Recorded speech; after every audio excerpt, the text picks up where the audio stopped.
Bom dia, muito obrigado pela audiência. Estamos aqui na CMN, Canal Metropolitano de Notícias, no programa Divã. E, como sempre, nos alegra muito a presença de um grande advogado, que além de grande advogado, é um grande amigo também, e que nós sempre conversamos bastante pelas redes sociais e interagimos em relação a vários assuntos. E um dos assuntos que eu sempre observo que o doutor Cristiano tem é uma preocupação muito grande em relação à influência das redes sociais no comportamento das crianças e adolescentes. Eu vejo muito algumas postagens suas relacionadas a isso. Como é essa preocupação e o porquê disso, como advogado? Bom dia, Marcos. Bom dia para o telespectador. Eu tenho percebido que nós vivemos ciclos. Nós temos o ciclo da influência negativa da TV na formação das crianças. Eu percebo claramente que eu acho que a minha geração foi a última geração que ainda brincou na rua, que se divertiu de verdade, sem muita influência da TV. Aí, após a minha geração, a TV passou a educar as crianças. Os pais terceirizaram a educação e colocaram isso a cargo da televisão. E agora, nós temos uma nova onda, que é a onda dos influenciadores digitais. E quem está educando as nossas crianças é o YouTube. Então eu vejo isso com bastante apreensão, porque a maioria desses novos educadores, desse pessoal que trabalha com o entretenimento nas redes sociais, são jovens sem nenhuma qualificação. Eles falam o que vem à cabeça, da forma que vem à cabeça, e isso passou a ser um estilo muito bem aceito pela sociedade. Não é jovem falando com jovem. Não. É alguém sem maturidade falando com um grupo de pessoas sem maturidade, impondo aquelas ideias imaturas dele. Então, esse é o meu receio com relação a essa influência das redes sociais. Do que nossos filhos estão sendo alimentados? Os pais sabem fazer controle disso? Os pais realmente estão assumindo essa responsabilidade de fiscalizar? Então, isso eu tenho uma grande preocupação, porque eu vejo diariamente influenciadores passando mensagens altamente negativas, mensagens que são uma afronta à família. Então, esse é o meu receio. E é interessante que você disse jovem, né? E nós pegamos um cara que tem 34 anos de idade, que tem posturas bastante polêmicas e um vocabulário muito inadequado para crianças, que é o Felipe Neto. Isso. E nós observamos que esse conteúdo oferecido ou gerado por esse rapaz, não sei nem esse rapaz, por esse adulto, que é o Felipe Neto, que se faz de adolescente, de criancinha, sabe, de uma certa forma tem trazido alguns problemas familiares e que também refletem no direito. Eu vejo que o Felipe Neto, ele tem uma inteligência realmente acima da média. Por quê? Ele consegue surfar em todas as ondas. O Felipe Neto, ele se intitula um dos responsáveis pela queda do PT. Ele trabalhou duramente contra o governo do Lula, aquele período do petismo envolvido com corrupção. Agora, o Felipe Neto é considerado um representante da esquerda contra o governo Bolsonaro. Então, a gente não está falando de uma criança, não está falando de um jovem, a gente está falando de um homem, né? Exato, 34 anos. Que tem esse poder de influência na cabeça de outros homens. Tá. Só que Felipe Neto, ele tem um personagem onde ele fala um vocabulário, às vezes, mais infantilizado ou um vocabulário moderninho, se pinta cabelo, se traveste, né, de uma criança e fala para crianças. Agora, a forma que ele usa, estrategicamente, ele não, no YouTube, tem um limitador seria um limitador de idade. Esse vídeo é inadequado para crianças, esse vídeo, sabe, tem essa questão. Mas cabe ao influenciador fazer isso. O Felipe Neto não faz isso. O Felipe Neto deixa que todos os seus vídeos, praticamente todos, sejam disponibilizados para as crianças. Então, ao mesmo tempo que ele vende os seus produtos, tal, ele vende um ideal de independência da criança, como se a criança não precisasse dos pais. Como se os pais fossem obrigados a bancar os caprichos das crianças. E nisso, ele causa uma grande celeuma nas famílias, além da erotização. Isso. que é um ponto extremamente negativo. O livro do Felipe Neto é um absurdo. Mas não é só o livro. O contexto que as coisas são vendidas, eu acho que em determinados momentos o Felipe Neto fica sem assunto. E aí ele começa a conversar com as crianças como se estivesse numa roda de amigos dentro de um banheiro depois do futebol. Sabe, ele fala com a criança num linguajado chulo, ou então introduzindo ideias erotizadas para essa criança, e essa criança compra esse produto, Felipe Neto, como algo verdadeiro, como algo extremamente sensato, e algo a ser seguido. E essa sementinha que ele planta na cabeça das nossas crianças, dos nossos jovens, ela vai depois germinar dentro das famílias, de uma forma que vai degradar as famílias. O Ministério Público agora entrou, né, com uma medida contra o Felipe Neto, alegando corrupção de menores. Fizeram até um acordo para ele mudar essa forma de divulgação dos vídeos dele, para ele passar a informar a faixa etária dos vídeos, tá, essa coisa. Só que eu acho que o estrago do Felipe Neto já está feito em uma geração. Sabe, agora cabe aos pais buscarem ajuda profissional, porque definitivamente os pais de hoje são incompetentes. Eles têm essa tendência de trabalhar muito e educar pouco.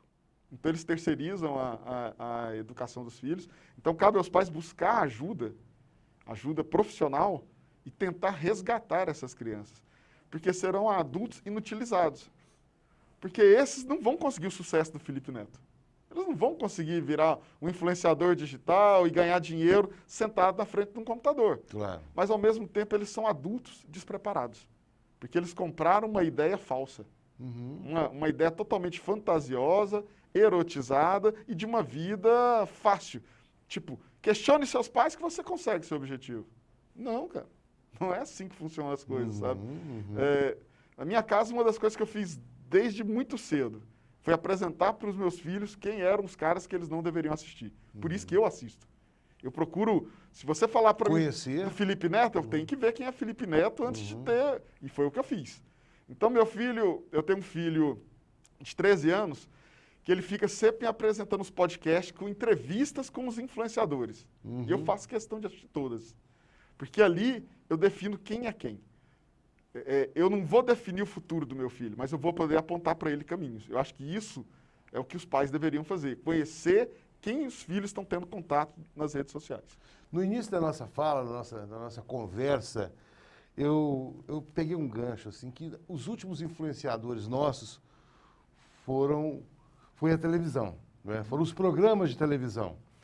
Só que aí eu fui pensando aqui, esquadrinhando, os programas de televisão tinham CNPJ, endereço, onde nós podíamos bater a porta e dizer, olha, está acontecendo alguma coisa errada aí. Infelizmente, a vulnerabilidade das redes sociais é imensa, imensa. Aparecem pessoas e desaparecem ao mesmo tempo, num contexto muito rápido, de uma forma que assusta a todos nós, principalmente da minha idade, onde essas figuras vão surgindo, influenciando as crianças com ideias completamente opostas àquilo que é a formação da sociedade. E influenciando-as também no contexto da automutilação, do suicídio. Outro dia eu tive contato com uma pessoa que me relatou que uma criança havia tentado suicídio porque assistiu um influenciador naquele TikTok, sabe? E a partir desse influenciador que apareceu ali, a criança tentou se automutilar e tentou o autoextermínio. Então é uma situação que nos assusta muito, telespectador, que precisa ter muito cuidado, muita atenção e saber o que seu filho está assistindo. Porque por mais que você trabalhe muito, o maior bem que você tem está na sua casa. Justamente. Esse é o tesouro que você tem na sua casa. Em relação aos pais, como os pais devem proceder, até mesmo no aspecto do direito, no aspecto jurídico, em relação à insegurança que eles têm ou influências às quais eles sentem nos filhos pela internet? Com relação às questões jurídicas, os pais detectando que está acontecendo esse problema, primeiro eles precisam fazer provas. Eles precisam ver quais são os vídeos, em que momento o influenciador transmite uma mensagem negativa, está corrompendo a mente do menor, ou até está induzindo ao suicídio, induzindo à mutilação, essas coisas. Ele precisa fazer provas, colher provas disso aí. Colheu as provas, vai na delegacia da infância e juventude e abre uma denúncia formal. Além disso, tem os canais de comunicação com o YouTube, Instagram, ele precisa denunciar esses canais. Um grande problema que eu vejo é uma questão, politizaram o errado. O errado agora está assim. Se você é uma pessoa que está defendendo costumes da família, essas coisas, você é um radical e você está fora de moda.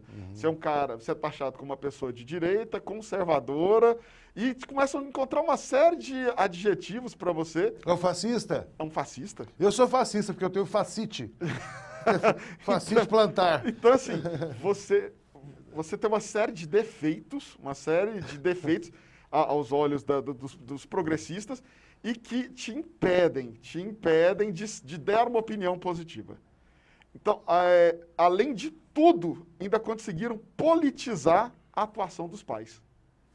Então, hoje nós temos esse grande problema. Os pais têm uma certa inibição, porque eles não sabem se o que eles estão falando é taxado como algo politicamente correto e chato, ou se o que eles estão falando é algo realmente para defender os filhos. Então, os pais estão inseguros. Os pais não sabem se posicionar. Nessa série que nós vamos fazer uma série de 6 programas.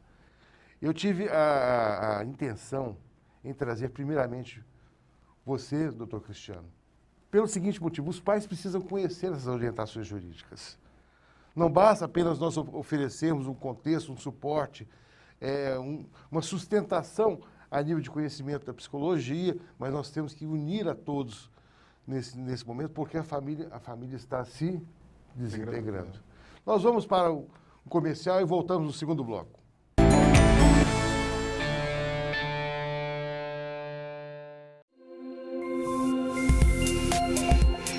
Você está assistindo Metrópole News TV. Quando, onde e como, é você que decide.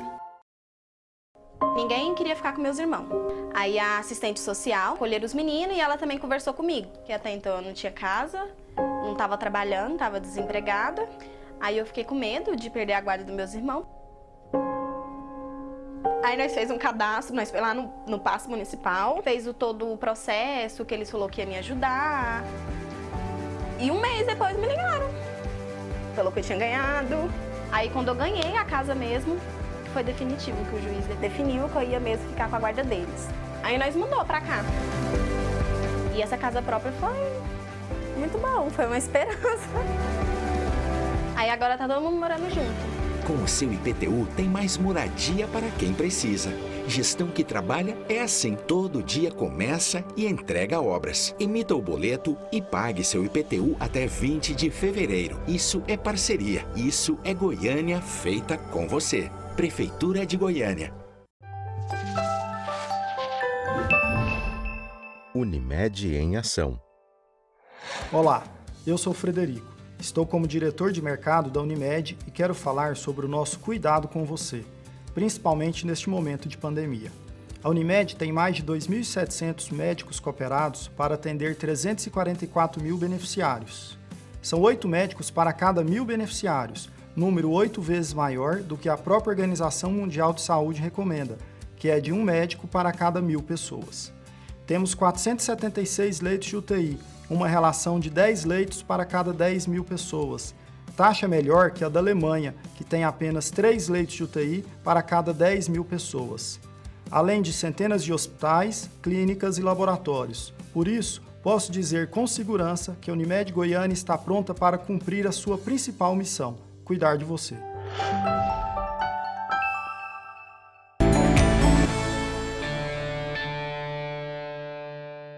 Retomando com muita satisfação nesse segundo bloco, e o doutor Cristiano estava discorrendo a respeito da família e dessas influências negativas.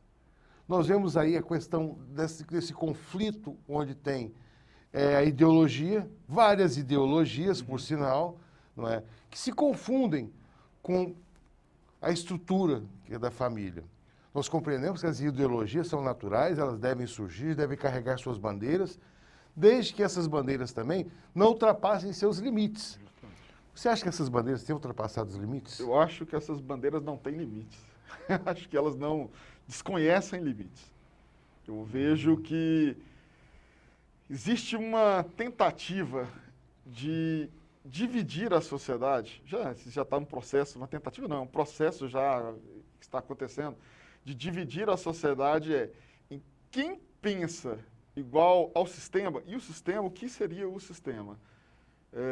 Vou desagradar muitas pessoas, mas assim, essa questão muito progressista ao extremo, eu enxergo pontos positivos na direita e na esquerda.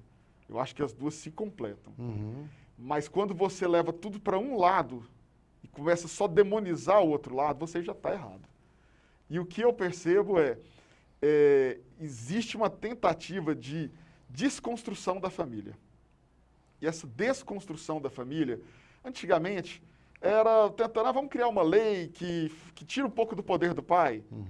Vamos criar uma lei que impeça o pai de fazer tal coisa com o filho, sabe? Esse tipo de coisa.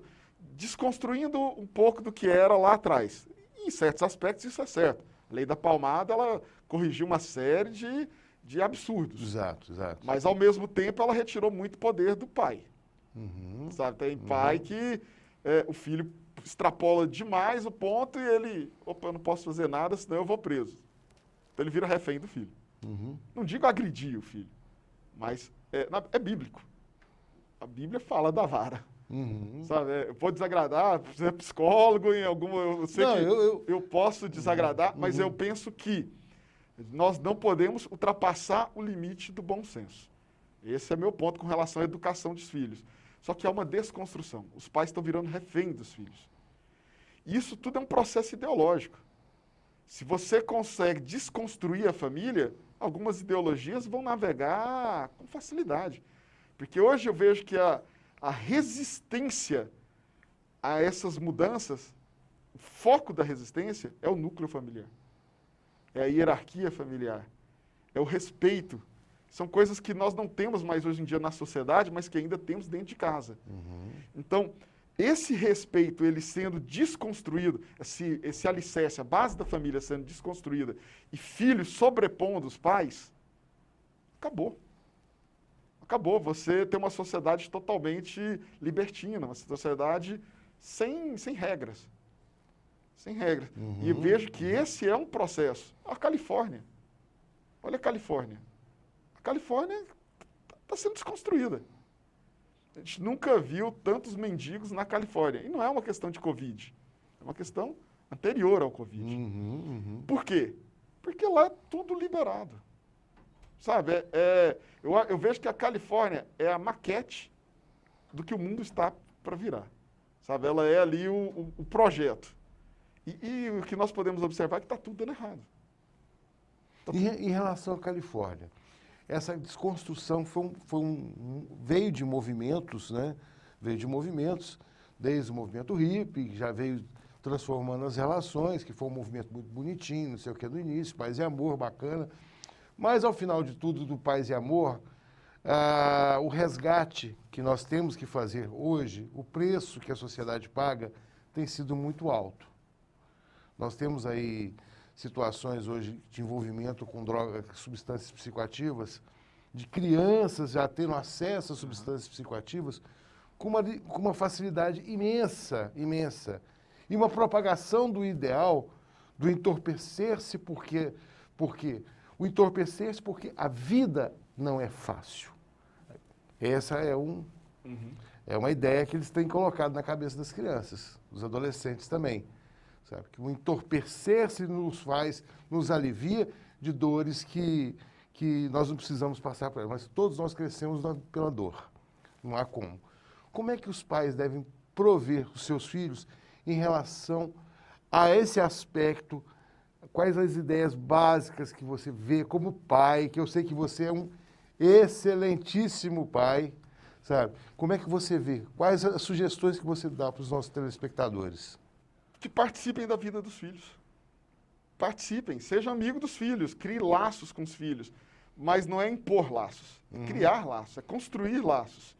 Que se meu filho está assistindo o Flow, que é um podcast que faz entrevistas, eu assisto com ele o Flow. Eu tiro um tempo para assistir com ele. Quais são... eu sei o que a minha pequena está assistindo, eu sei o que eles estão assistindo. Eu procuro saber quais são as séries que eles estão assistindo, eu procuro saber Assiste tudo. com eles. Assisto. Para poder aconselhar. E para poder, de repente, dentro de uma série, ter uma imagem, uma mensagem totalmente distorcida, mostrar que aquilo está distorcido. Ah, mas aí você não trabalha? Trabalho. Eu trabalho, eu estudo, eu tenho um canil, eu faço uma série de Faz atividades. jiu-jitsu. Faz jiu-jitsu, é uma série de atividades. Mas eu tenho um tempo para a família. Se o pai mergulhar numa de só trabalhar, ou mergulhar numa de beber, tal, de fugir da sua obrigação para com os filhos, Entorpecer-se também. entorpecer-se. Ele não vai conseguir transmitir nada, não vai conseguir ser fiscal da casa dele, não vai conseguir. E não vai conseguir apontar a direção, porque você não conduz o seu filho ao caminho que ele tem que chegar, você aponta. Você é uma bússola. Se ele vai seguir aquele caminho, é uma decisão dele. Mas o problema é que as famílias estão sem bússolas. Os pais e as mães estão fugindo das suas responsabilidades. Lá em casa, a Fernanda faz questão de interagir e saber o que elas estão fazendo, de apresentar também o lúdico para eles, apresentar outras formas de prazer.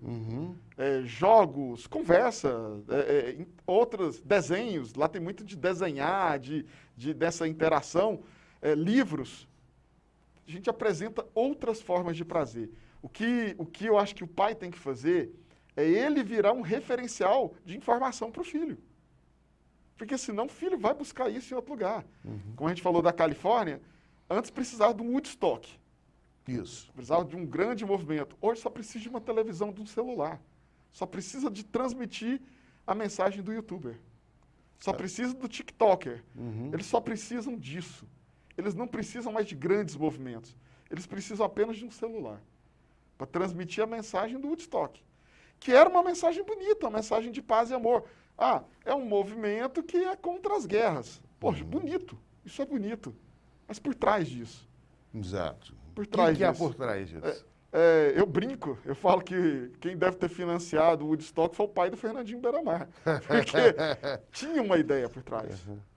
E a ideia era, libere as drogas. O Paz e Amor era só para inglês ver.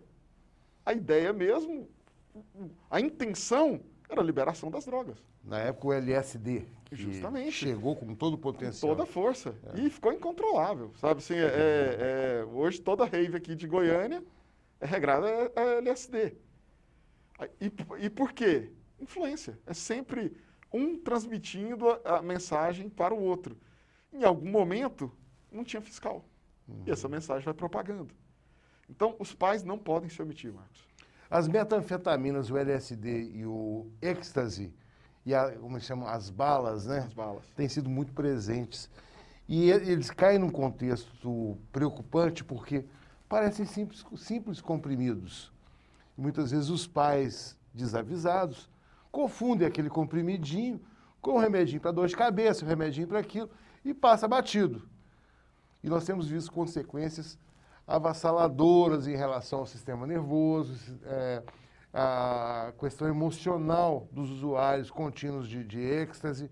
Aquilo é uma bomba e a sociedade precisa realmente estabelecer políticas de combate, de controle, de fiscalização intensa, porque cada dia que passa, as idades de usuários são menores. Os usuários têm menor idade. Crianças com 12 anos já usando bala. Mas eu vejo uma coisa, Marcos, a omissão dos pais, dos familiares, ela é uma porteira aberta, que a gente fala aqui no Goiás, né? É uma porteira aberta para que essas coisas entrem na sua casa e façam parte da vida dos seus filhos. Geralmente, uma família falida, em algum momento, teve alguém que se omitiu para poder segurar as pontas daquilo ali. Eu não estou falando nem de divórcio, nada disso não. Eu estou falando o que para mim é a falência familiar. Se os meus filhos não virarem seres humanos bons. Não importa se eu estou casado, se eu estou seu pai solteiro. Independente. Não importa. Eu tenho que... A família é construir cidadãos bons. Meus filhos precisam ser melhores do que eu. Esse é o meu projeto de vida. Se eu conseguir isso, eu obtive êxito. Então, e o que falta? Meu filho é viciado em YouTube, então eu tenho que entender a sistemática do YouTube. Eu tenho que entender como que eu faço para denunciar, eu tenho que entender quais são os caminhos para que, se eu ver algo errado, aquilo saia do ar. Eu preciso ver isso. Essa semana meu filho me apresentou um cara que ele cobra $5 para ensinar joguinho para crianças e adolescentes. Até aí tudo bem, é uma fonte de renda dele e tal. Aí eu falei, quero assistir. Ele xinga as crianças e adolescentes e destrói a autoestima delas. Ele acaba com as pessoas. Eu já entrei em contato com amigos meus de São Paulo, mandei isso para lá, advogados, e falei, vocês precisam tomar uma atitude contra isso. Ah, mas a criança paga se quiser. Não. Você sabe, quando a gente entra num processo de baixa autoestima, a gente aceita qualquer coisa. Isso às vezes é um processo irreversível, vai parar no suicídio. Então, é o cara que cobra R$5 para o joguinho e que ofende seu filho 2 horas, ele precisa ser denunciado, ele tem que ser estipado, tem que sair da rede social. É aí. E a plataforma pode ser punida também? Ela pode ser punida. Ela abriu um canal ali para aquilo, não é? Ela tem uma corresponsabilidade. Então, se seu filho está sendo ofendido de alguma forma, meu conselho é processe o autor das ofensas e processe a plataforma responsável. Faça isso. Passível de indenização? É passível de indenização. Ainda vai ajudar um dinheirinho para pagar o estudo da criança. Claro. Então, assim, foque nisso. Foque na proteção jurídica dos seus filhos. Mas seja amigo dos seus filhos, senão você não vai ter acesso ao que ele vê. Infelizmente, nós já vamos encerrando por aqui. É um momento fabuloso de conhecimento, em vários aspectos que o Cristiano, além de advogado, ele é pai, ele é atleta, ele é tutor de um canil, proprietário de um canil, não sei se é tutor ou proprietário. Proprietário de um canil fabuloso, ao qual eu tive a grata satisfação em me tornar tutor. Eu sou tutor. Me tornar tutor do Nietzsche, sabe, que é a criança mais querida da casa. Meu cachorrinho é uma criança, porque nos enche de alegria. E nós fechamos hoje agradecendo muito e falando para os pais, pais, observem as orientações, as sugestões do Dr. Cristiano, acompanhem seus filhos, busquem orientação jurídica, o Dr. Cristiano está aqui, nós vamos colocar o endereço dele do Instagram no final, para que vocês possam conversar com ele. Troque uma ideia. Se você vê que seu filho está sendo ofendido, busque ajuda, busque respaldo, busque psicólogos, busque advogados. Todos nós temos que trabalhar numa só direção por uma sociedade melhor. E hoje nós fechamos de uma certa forma, com um pouco de dor. O dor da partida do Maguito Vilela. E nós desejamos aos filhos que Deus os console, que Deus os abrace e que dê muita esperança a toda a sua geração. Até lá.